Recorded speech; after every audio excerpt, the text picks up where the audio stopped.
So last week I talked to us about how Jesus wept, right? As he approached Jerusalem. The Bible says because they missed the time of their visitation. They had spent many years praying for a king, and when the king finally arrived, they did not recognize him, right? They did not recognize him because he did not look like a king, he did not sound like a king, he did not arrive in Jerusalem on a chariot driven by Arabian stallions or a chariot of fire. The Bible tells us that he rode into Jerusalem on the back of a borrowed donkey. Not even his own donkey, a donkey that they had to borrow. That was the cheapest form of transportation, a little more expensive than walking. And this was supposed to be a king. And then we also talked about how the Bible teaches us that some people, inadvertently, without knowing, without realizing it, entertain angels because they entertain strangers, right? You meet people who don't have the appearance of who they really are. And because they don't have the appearance of who they really are, their appearance is not desirable. Their appearance does not fit the image that we have projected of them or the image we have in our head of them. We miss the opportunities that they provide to us. You know, one of the scriptures that I think personally should provoke a lot of self-examination, a lot of reflection from us, is in Matthew, the 25th chapter. I will read it from verses 31 to 46 in the NIV translation. And it says, when the Son of Man, every time you see the Son of Man, it is referring to Jesus. It says, when the Son of Man comes in his glory and all the angels with him, he will sit on his glorious throne. All the nations will be gathered before him, and he will separate the people one from another as a shepherd separates the sheep from the goats. He will put the sheep on his right and the goats on his left. Then the king will say to those on his right, come, you who are blessed by my Father, take your inheritance, the kingdom prepared for you since the creation of the world. For I was hungry. Don't you ever say hungry? And you gave me something to eat. I was thirsty. Don't you never say thirsty? And you gave me something to drink. I was a stranger, and you invited me in. I needed clothes, and you clothed me.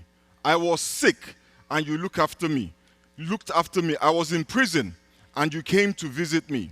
Then the righteous will answer him, Lord, when did we see you hungry and feed you, or thirsty and give you something to drink? When did we see you a stranger and invite you in, or needing clothes and clothe you? When did we see you sick or in prison and go to visit you? And the king will reply, truly I tell you, whatever you did for one of the least of these brothers and sisters of mine, you did for me. Then verse 41, it says, then he will say to those on the left, depart from me, you who are cast into the eternal fire, prepared for the devil and his angels. For I was hungry, and you gave me nothing to eat. I was thirsty, and you gave me nothing to drink. I was a stranger, and you did not invite me in. I needed clothes, and you did not clothe me. I was sick and in prison, and you did not look after me. They also will answer, Lord, when did we see you hungry or thirsty, or a stranger, or needing clothes, or sick, or in prison, and did not help you? And he will reply, truly I tell you, whatever you did not do for one of the least of these, you did not do for me. Then they will go away to eternal punishment, but the righteous to eternal life. If Jesus appeared to any one of us right now, looking like Jesus, if somehow we were able to see his hands with the holes from the nails with which they hung him on the cross, if we saw the crown of thorns on his head, and he said, I am hungry, or he said, I need a place to spend the night, many of us, most of us, if not all of us here, would empty our bank accounts to give him food. We would leave our master bedrooms and our Tempur-Pedic beds so that he could have somewhere to sleep. But then Jesus says, whatever you did not give to the hungry, to the thirsty, to the naked, to the unwell, to those in bondage, to the strangers, you did not give to him. When I read that, I am concerned. Because how many of us have turned our back on somebody specifically because they looked like they were homeless? They walked around in rags. They had the audacity to ask us if we had some change so that they could get food. They looked like they were in bondage to drugs and alcohol. How many times have we refused to acknowledge a person because we did not know them? How many times have we been unkind to a stranger? Jesus Christ said, in turning your backs on these folks, you turn your backs on me. And in helping these folks, he says, you are helping me. You know, too many times we condition our kindness on how people appear. We judge people by how they look. And if they don't look a certain way, if they don't talk a certain way, then we turn our backs on them. And I know that sometimes we do it because we are afraid. And sometimes we do it because we have forgotten that everything that we have was given to us. In Romans chapter 9 verse 16, the Bible says, it does not therefore depend on human desire or effort, but on God's mercy. Everything that you have and everything that you are is not because you desired it. If you want it enough, they didn't want it. That's why they don't have it. It is not because of effort. I worked hard, and they should stop being lazy and work hard as well. It is because of God's mercy. In Luke chapter 13, verses 1 to 3, the Bible says, about this time, Jesus was informed that Pilate had murdered some people from Galilee as they were offering sacrifices at the temple. Do you think, don't you say, do you think? Says, do you think those Galileans, the ones that were murdered by Pilate, do you think they were worse sinners than all the other people from Galilee? Jesus asked, is that why they suffered? Because they are worse than you? Because they don't work as hard as you? Because they don't look after themselves? Because they are irresponsible? Do you think that you are better because of where you are? The prophet Jeremiah in the book of Lamentations, chapter 3, verse 22 says, it is of the Lord's mercies. It is of the Lord's mercies that we are not consumed. It is of the Lord's mercies that we're not homeless. It is of the Lord's mercies that we're not addicted to alcohol. It is of the Lord's mercies that we're not drug addicts. It is of the Lord's mercies that we're not in bondage, that we're not in prison. It is of the Lord's mercies that we have a roof over our head, that we have clothes on our back and there's food on our table. It is of the Lord's mercy that we look to our left and we look to our right and we see friends and we see family. It is of the Lord's mercy that we are a part of a community that holds us in some kind of esteem and loves us. It is of the Lord's mercy. And when we forget that, when we start to look to our own strength and our own abilities, we become self-righteous and judgmental. And it is easy then to turn your back on somebody who has less than you. But when you understand that everything you have was given to you. Turn your Bibles with me to Matthew 28, or Matthew 21, verse 18. I'll read it to verse 20. It says, early in the morning, as Jesus was on his way back to the city, he was hungry. Can you imagine? Jesus was hungry. How? A whole Jesus. Verse 19 says, seeing a fig tree by the road, he went up to the fig tree, but he found nothing on it except leaves. Then he said to it, may you never bear fruit again. And immediately the tree withered. When the disciples saw this, they were amazed.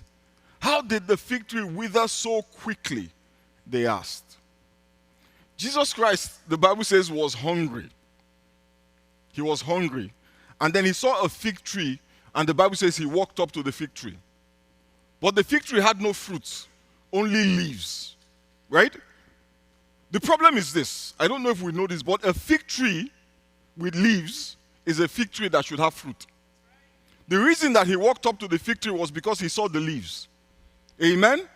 And if there are leaves on that tree, there should have been fruit on it. Anybody who sees a fig tree with leaves has an expectation, well-founded expectation, that that tree would have fruit.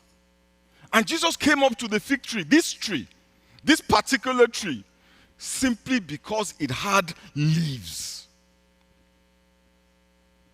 But the Bible says it didn't have any fruit. It had all the appearance of a fruit-bearing tree, but it had no fruit. And the Bible says he was very disappointed. I think he was hungry. And he cursed the tree, and it withered, and it eventually dies. You know, my brothers and sisters and folks at home, we are like that tree sometimes. We look like Christians. We sound like Christians. We dress like Christians. We have our own special language that only us understand. We know to punctuate every sentence with praise the Lord. Instead of using period, we say amen. At the slightest hint of problem, we cover ourselves in the blood of Jesus. We have the appearance of being Christians. And anybody who encounters us would expect to come into contact with fruit. And what is our fruit? The Bible says in Galatians chapter 5 verse 22. But the Holy Spirit produces this kind of fruit in our lives. Love, joy, peace, patience, kindness, goodness, faithfulness. We have the appearance of Christianity, but will Jesus find any fruit on us? Will he find joy? Will he find joy, or will he find fear and anxiety? Will he find peace? Or will he find cantankerous, contentious, quick to take offense, eager to start a quarrel? Will he find patience? I don't take nothing from nobody. No. Try Jesus, don't try me. And we lead with that, Pastor Ike. We lead with that. We were bold and we brag that if you come near me, you will not find patience. I don't have time for rubbish. I will cut you down to size. That I am a Christian does not mean I'm a fool. We lead with that. And we're proud of it. We should go and ask that fig tree. What happened when Jesus Christ came and he didn't find any fruit? The life that it had was taken from it. Will he find kindness? We talked about kindness last week. A soft word, a gentle word, a helping hand. You know, I was telling somebody in the office this morning, and hear me. One of the reasons why I approached my wife, why I married my wife, one of the reasons, not the only reason, but one of the reasons. In fact, let me rephrase that. The main reason that made me even think about her, that made me notice her, was how kind she was. Not to me. Everybody was kind to me. I'm the pastor. Everybody's kind to me. But there was one boy in the fellowship. I won't call his name because he might be listening. And nobody treated him well. The guy himself didn't behave well. He used to carry himself like this overgrown baby, very petty, very, just annoying. You know those kind of guys that, He used to annoy everybody. And all the girls treated him like he was something that they stepped into. But AK was the one person who actually treated him with kindness. Now, all of these people treated me with kindness because they wanted something from me. I'm the pastor. I have to pray for them. But this guy did nothing. In fact, he was a nuisance. He was annoying. Even me, he annoyed me.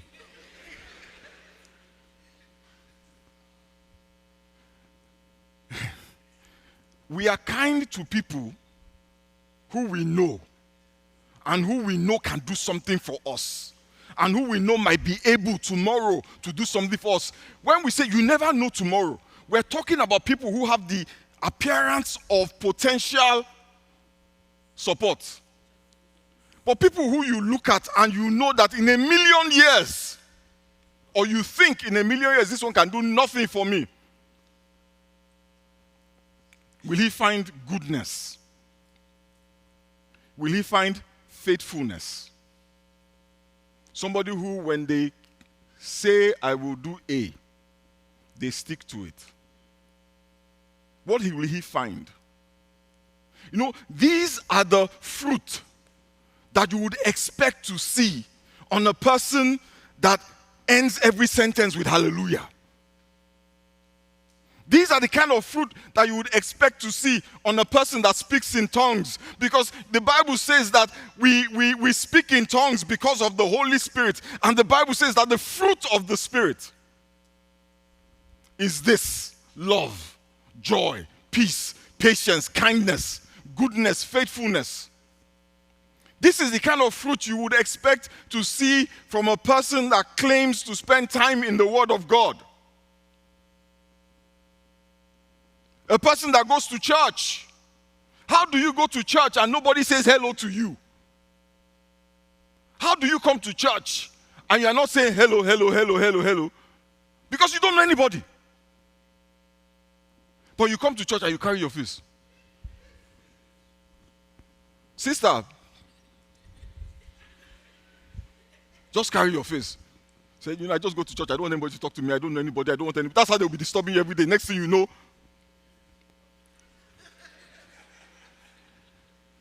you go to church and you hide because you don't want anybody to ask you for anything.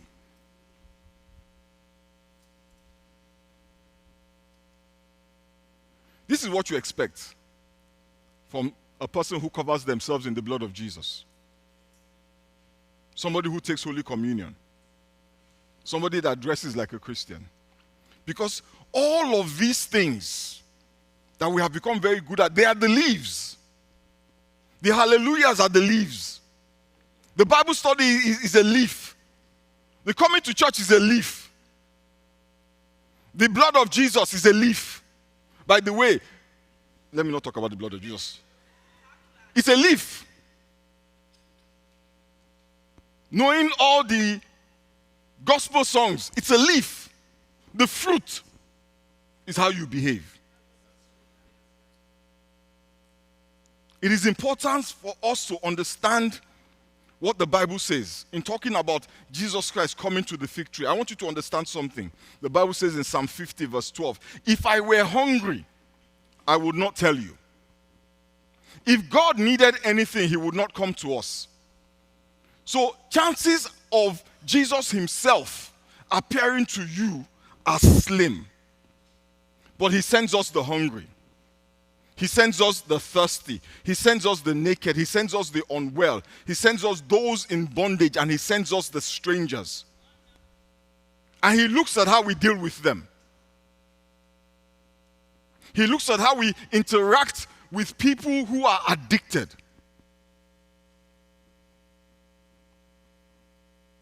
He looks at how we interact with people who are naked. Do you know what it means to be naked?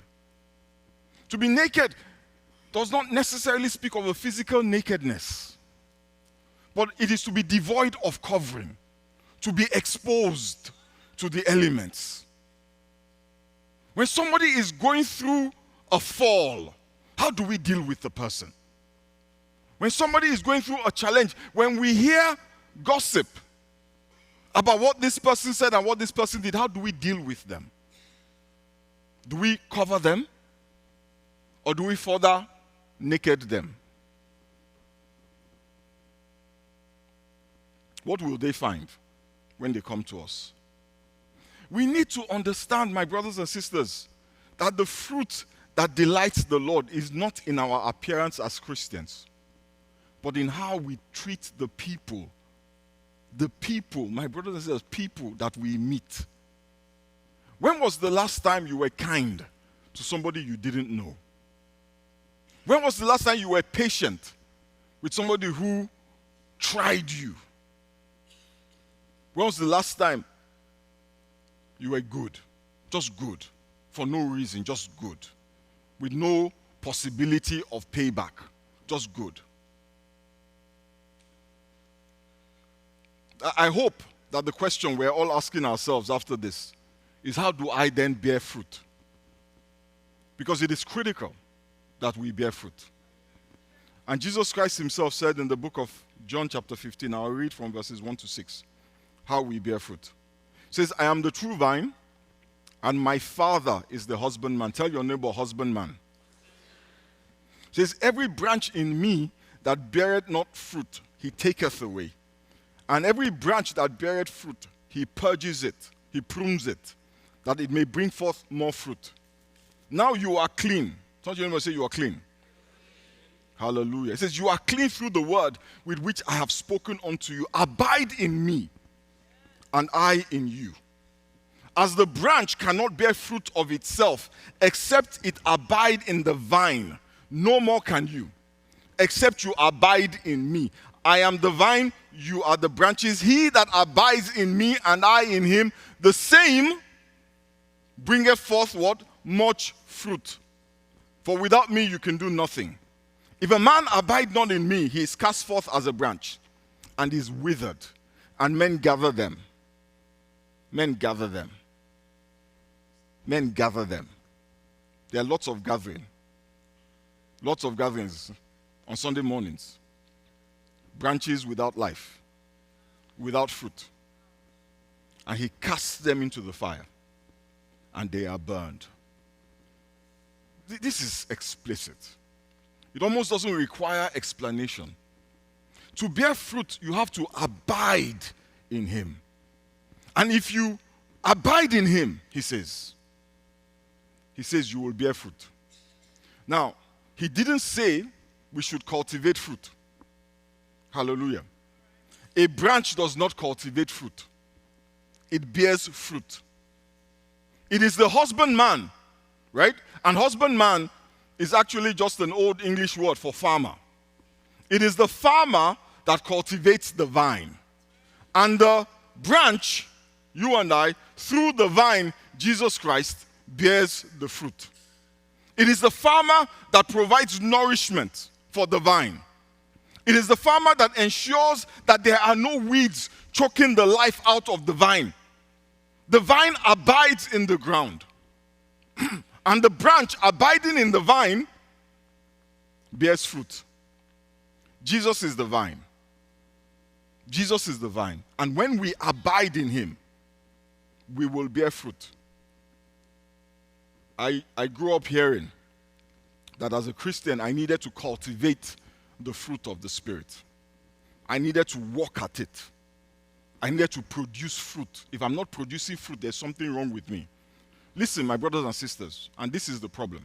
We do not produce fruit in the sense that we create. We bear fruit in the sense that we birth fruit. Just as a mother does not create the child or produce the child in her womb, she delivers the child. Amen?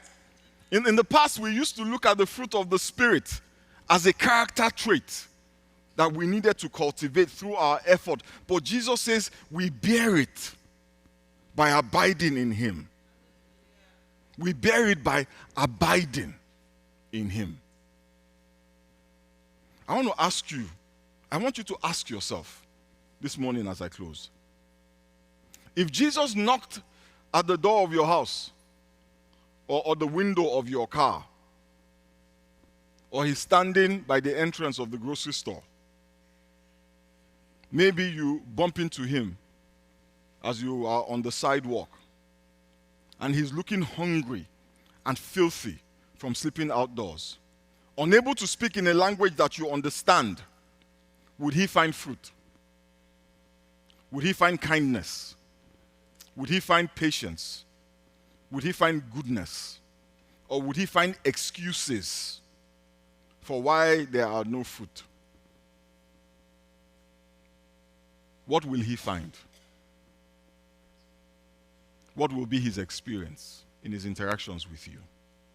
Unfortunately, we will not have somebody going ahead of him announcing, this is Jesus, this is Jesus, this is Jesus.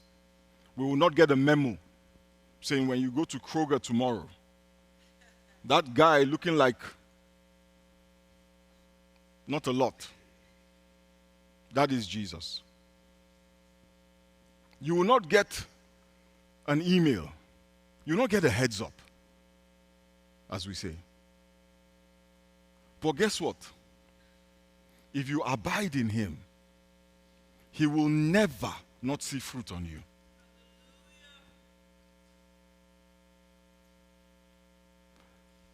My prayer for you this morning is that you will be like a well with water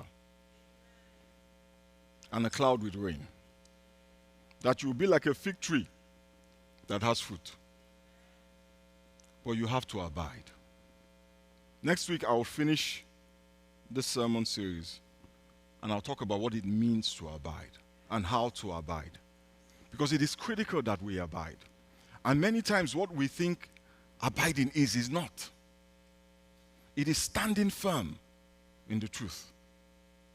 Let us bow our heads and pray.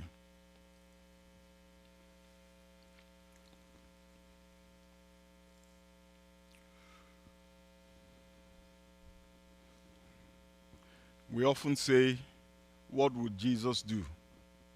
WWJD. Right? The question is, what would Jesus find? If he knocked on the window of your car, what would he find? What would Jesus find? Pray for yourself this morning. That you will be a cloud with rain. That you will be a well with water. That you will be a tree with fruit. That whoever the Lord sends your way will find what they need to nourish their soul in their interaction with you.